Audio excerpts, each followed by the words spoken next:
advise calling for backup. We have reports of a wild wolf man on the loose. Wolf man on the loose. Copy that. Let's hope it's not Smacky. Dispatch, I have visual. Unit, confirm target. I can't confirm. It is Snacky Chan.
Okay, so pardon me not having any skills really on my back bar.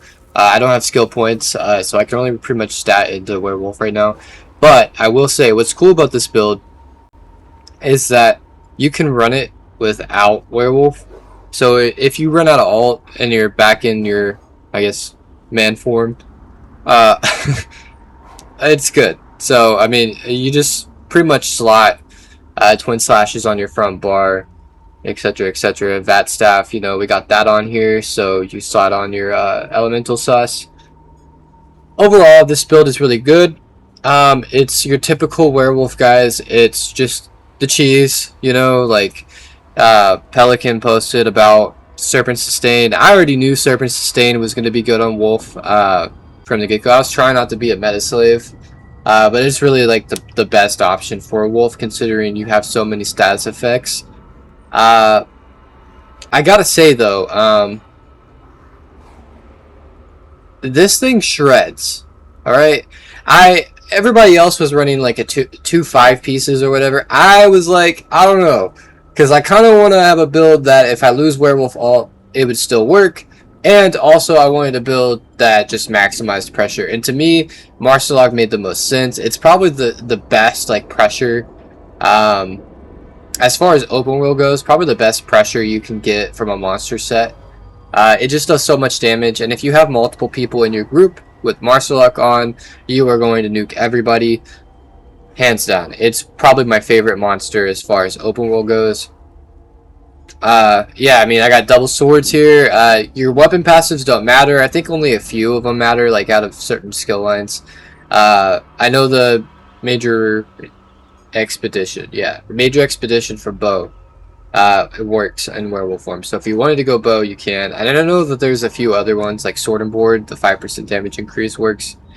You lose pin, but you don't really need pin, because on this build you should be running focused, not focused, force of nature. So you pretty much have crazy pin at all times. You also get major and minor breach from werewolf. Werewolf applies sundered now, and it has a major breach skill. So you don't really need penetration on your build. So if you wanted to go sword and board, also it would help with block mitigation. It's totally preference. I'm just using dual wield because I am using a force of nature. So basically, you want those double glyphs just for status effect purposes to proc the force of nature. All in all, guys, this build is very, very strong. We are in 3 heavy, 3 medium, and 1 light. And peep the rallying cry there. The reason why we're running the 3-piece rallying cry is because it gives you like 410 crit resist, OP. Also resilience is a must on the CP. In case you can't see it. Yeah, I mean, this build, guys, it's really, really, really strong, and I know you guys are gonna like it, and I know it looks very similar to all the other wolves, and I know Anime Boobs just dropped a Marcelok video with the wolf. I was actually using Marcelok on my wolf. It doesn't matter. Both of us had the same idea. Yeah, he's running Oak Fathers as a 3-piece instead. That's pretty much the only difference. That being said, either or, you want more damage, you want more survivability, up to you.